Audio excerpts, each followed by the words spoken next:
El curso para pacientes con diabetes tiene 3 objetivos. El primero es que conozca cuáles son las causas de su enfermedad. El segundo es que tenga la información necesaria para que juntos, médicos, nutriólogos, psicólogos, personal de enfermería y usted, lleguemos a las metas del tratamiento que nos hayamos propuesto, dependiendo del tipo de diabetes que tenga y la evolución de su enfermedad.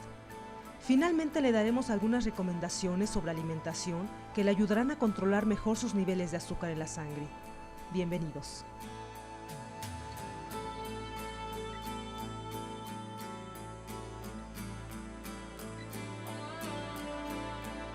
El azúcar normal en una persona sana debe de ir de 80 a 110 como máximo. Se considera que entre 110 y 126 es un margen que conocemos como intolerancia a la glucosa y son pacientes que están en un gran riesgo de desarrollar posteriormente una diabetes. Y esto usualmente se ve asociado a si tienen una herencia familiar, ¿verdad? Su madre, su padre o sus hermanos con diabetes. Entonces una persona sana debe tener una glicemia menor de 110. Ya si está entre 110 y 126 ya hay que tener cuidado. Y ya mayor de 126 en ayunas es diabetes, en 2 ocasiones. Diga. Sí es hereditario, o sea, si mi papá la padeció, yo la padezco y la van a padecer mis hijos también. Hay muchos factores. Definitivamente el factor hereditario es muy importante, sobre todo en la diabetes mellitus tipo 2, porque no solo se hereda la diabetes, se hereda el patrón de obesidad, se hereda el patrón de dislipidemia, ¿verdad? El colesterol y los triglicéridos también van a estar altos, y los hábitos, que es bien importante. Porque si su papá fue diabético, pero usted es una persona que come bien, que no está obesa, tiene menos riesgo de desarrollar la diabetes, aunque venga en su herencia genética. Porque nosotros heredamos muchas cosas, pero no todas las cosas que heredamos las desarrollamos. Tiene mucho que ver con nuestro estilo de vida. Entonces eso es bien importante. Como les decía, se diagnostica con una curva de tolerancia a la glucosa, que pues ya muchos de ustedes deben saber porque se las han practicado, ¿verdad? Que es la administración de una carga oral de glucosa, que es un jarabe, se toma en ayunas y posteriormente empezamos a medir las cifras de glucosa 2 horas después, media hora y hasta 2 horas. Tiene la ventaja que la prueba de tolerancia nos permite diagnosticar a aquellas personas que todavía no tienen orinadera, que no tienen mucha sed y que no han perdido peso. Y estas personas que están en el margen de 110 y 126, estas personas que aún no podemos decir son diabéticos, pero que sí consideramos que su glicemia no está normal. Siguiente, por favor. Bueno, ¿dónde se produce la insulina? Y esto es bien importante porque la insulina es la hormona que, como vamos a ver más adelante, básicamente administra la glucosa. ¿Qué quiero decir con administra? Es la que la mueve de un lado a otro. Y la ausencia de insulina es lo que permite que la glucosa esté alta porque no hay quien la mueva, básicamente. La insulina se produce y se secreta en el páncreas, que es una glándula que está en nuestro abdomen. Cuando no hay suficiente insulina, entonces la glucosa se incrementa en la sangre. La insulina además controla el almacén y el uso de la glucosa, porque nosotros muchas veces ingerimos mucha más glucosa de la que vamos a necesitar. Entonces la insulina decide, bueno, esta parte no la necesita hoy, la voy a guardar. Pero en los diabéticos muchas veces ese guardar no es eficiente, entonces no logra guardarla y anda circulando en la sangre.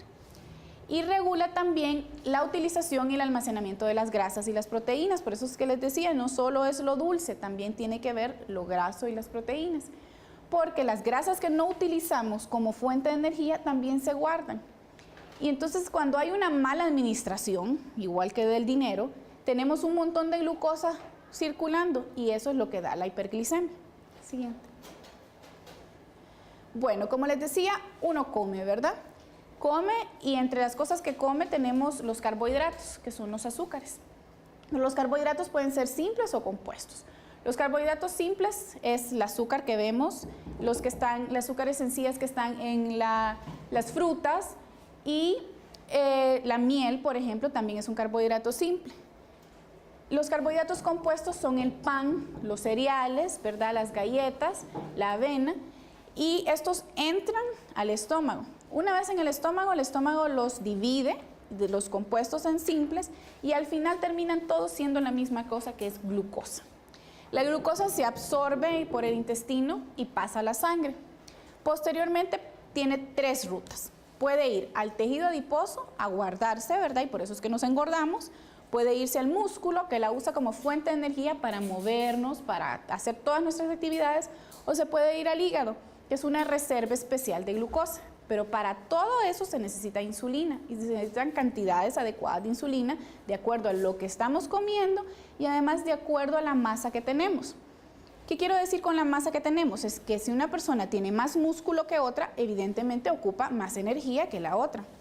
Entonces es importante también que la insulina pueda regular de acuerdo a la masa muscular de cada persona.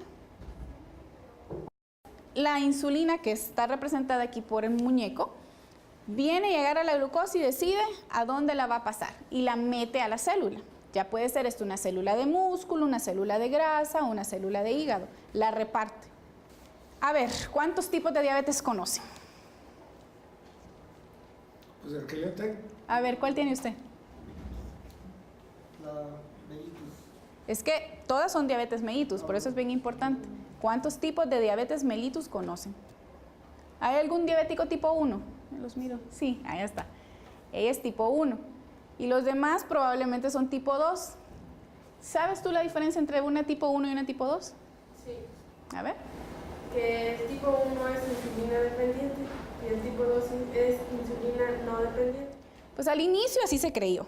Dijeron, no, los tipo 1 ocupan insulina y hay que ponerles insulina. Y los tipo 2 no necesitan insulina, así que no les vamos a dar insulina. Pero entonces, ¿por qué tantos de ellos ya están usando insulina si son tipo 2? Entonces dijeron, no, esta clasificación como que no. Lo que sucede es que la tipo 1 desde el inicio necesita insulina, porque no produce insulina. La diabetes tipo 1 ocurre con mucha más frecuencia en menores de 20 años y por eso es que andaba buscando a alguien joven, porque usualmente la vemos más en personas jóvenes. El mecanismo por el cual se produce es básicamente una reacción de nuestro propio cuerpo que produce anticuerpos contra el páncreas. O sea que de repente no reconoce el páncreas como propio y lo empieza a destruir. Entonces en esa destrucción ya no se puede producir insulina. Entonces por eso inmediatamente el tipo 1 es insulino dependiente, tal como tú decías. O sea, de hecho, en el momento en que se diagnostica usualmente es porque ya no tiene reserva de insulina. Poco a poco, desde la infancia, se va destruyendo el páncreas y llega un punto en el que ya no puede producir más insulina y hacen las crisis. Entonces, de hecho, en el momento que se diagnostica, es insulino dependiente. Pero ¿qué pasa con el tipo 2? El tipo 2 sigue produciendo insulina. Y como vamos a ver más adelante, ¿sí? Yo soy tipo 2, pero yo necesito insulina. Ya vamos a ver. Esa es la diferencia, que después se dieron cuenta que por eso la clasificación como que no iba. El tipo 2, al inicio, pues puede funcionar perfectamente sin insulina porque produce todavía insulina. Pero el tipo 2 desarrolla un fenómeno que se conoce como resistencia a la insulina. Entonces, a pesar de que la produce, esta es o ineficiente o insuficiente. Entonces, si es ineficiente, hay que darle un medicamento que le ayude a funcionar mejor. Como decir, contratarle más gente para que le apoyen. Pero de repente, si ya es insuficiente, entonces no hay otra forma más que darle insulina, porque ya no nos ajusta la que producimos. Entonces, por eso es que los diabéticos tipo 2, en su mayoría, eventualmente requieren insulina, porque llega un punto en que ya el páncreas no está produciendo suficiente. Ese es su caso. Ya su páncreas no solo es resistente, sino que ya, de hecho, ya no produce suficiente. Entonces, hay que darle un poquito más. Como les decía, pues ocurre por la destrucción de las células beta. Así se llaman las células beta, que son las que producen insulina, que están en el páncreas, en el diabético tipo 1. Ahora, el sistema inmune normalmente, cuando funciona bien, está encargado de defendernos de cualquier agresión, esto ya sea un virus, una bacteria, pero en este caso él toma las células beta como agresores y entonces las empieza a destruir. Esto está muy bien estudiado, ¿verdad? Y se sabe de que es un fenómeno que ocurre esporádicamente en una familia y por eso es que la diabetes tipo 1 no se considera hereditaria, porque no todos los que tienen diabetes tipo 1 tienen familiares diabéticos. De hecho, ¿tú tienes familiares diabéticos? Sí, Pero mayores. sí, mi abuelito. Entonces el abuelito probablemente es tipo 2, no es tipo 1, pero no tienes hermanos diabéticos. No. Y eso es lo que generalmente ocurre. Entonces eso se va viendo, o sea, uno lo mira en las familias. Sí. Es mucho más frecuente, el 90% de los casos. Y de hecho eso se comprueba, ¿verdad? Que solo una, imagínense de tantos, es tipo 1. Y esa es la diabetes de las personas mayores, usualmente. Es diabetes de los mayores de 40 años y además es la diabetes de los obesos. Entonces, por eso tenemos pacientes muy jóvenes con diabetes tipo 2. Entonces, ahí nuevamente tuvieron que reevaluar lo de la clasificación y dijeron, no, pero ¿y este muchacho de 26 años por qué está diabético? Porque resulta que el muchacho de 26 años, desde que tiene 3, come hamburguesas, papas fritas, los 2 tiempos de los 3, pesa, qué sé yo, 30 kilos más de lo que debería de estar pesando para su talla. Entonces, al desarrollar obesidad, estos pacientes desarrollan la diabetes mucho más temprano de lo que lo hubieran hecho. ¿Por qué? Porque hay más masa y el cuerpo no estaba programado para ese montón de masa. Entonces, no tiene con qué producir ese montón de insulina que necesita ese paciente. Entonces, por eso tenemos una alta incidencia de pacientes jóvenes con diabetes tipo 2 porque son obesos. Y ya de por sí tenían la herencia genética, como habíamos platicado, comen mal, y entonces definitivamente por eso es que tenemos pacientes jóvenes diabéticos. Si se cuidan, no la van a desarrollar a los 35. No es lo mismo ser diabético a los 35 que ser diabético a los 65, porque la expectativa de vida de una persona de 35 años son por lo menos unos 40 más, mientras que a los 65 estamos esperando que más o menos unos 20, ¿verdad? Entonces esto es bien importante porque la calidad de vida de esa persona se va a ver afectada. Además, cuando se diagnostica la enfermedad mucho más temprano, entonces las complicaciones se dan también mucho más temprano. Y tenemos personas jóvenes, por ejemplo, con problemas serios, como insuficiencia renal a los 40 a 50 años, ¿verdad?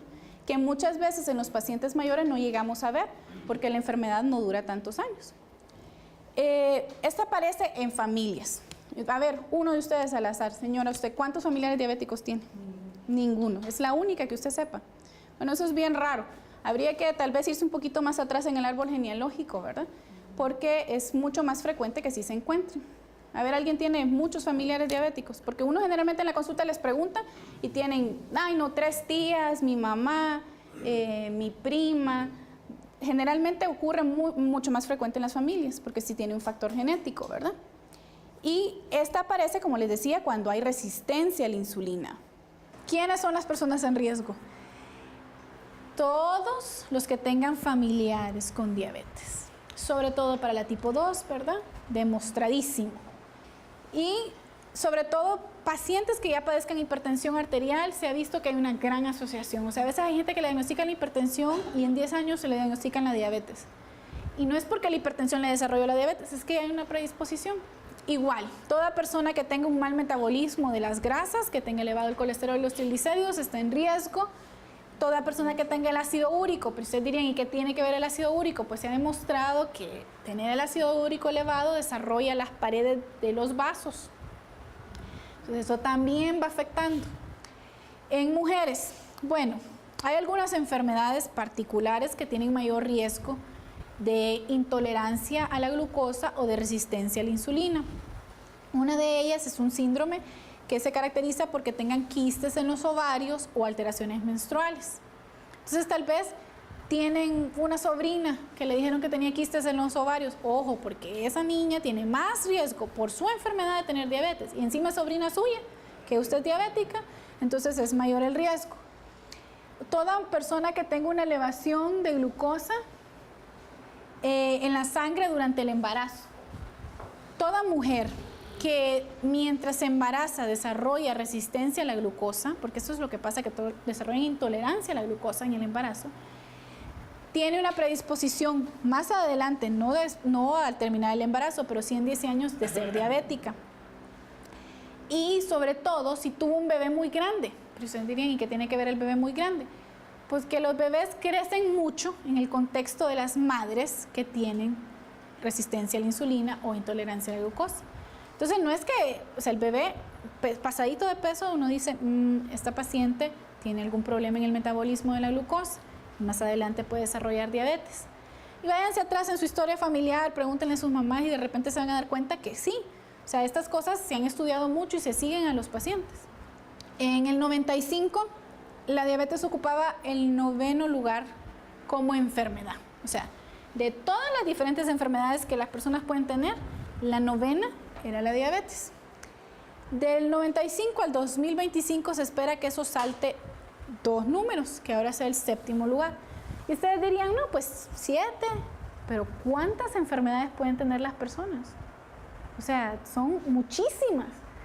Y de miles de enfermedades, la número 7 va a ser la diabetes. Y es por eso que en este momento se considera una epidemia. Y si se los digo así, no espanta tanto, pero si les digo que 11.7 millones de personas van a ser diabéticas, de aquí al 2025, realmente es una cifra pues alarmante. O sea, es una gran, la mitad prácticamente de la ciudad de México, diabética. Eso es increíble. Mi país solo tiene 8 millones de habitantes en todo el país. O sea que sería el país más otros 3 millones. Es una cifra alarmante, realmente. ¿De dónde? De Honduras. Hay una mayor frecuencia en los pacientes jóvenes. ¿Y por qué había una mayor frecuencia en los pacientes jóvenes? ¿Qué hablamos? Por los malos hábitos. Malos hábitos. ¿Y por qué les insisto tanto en esto si ustedes ya no son jóvenes? Porque tienen hijos. Porque todos ustedes tienen hijos y tienen nietos.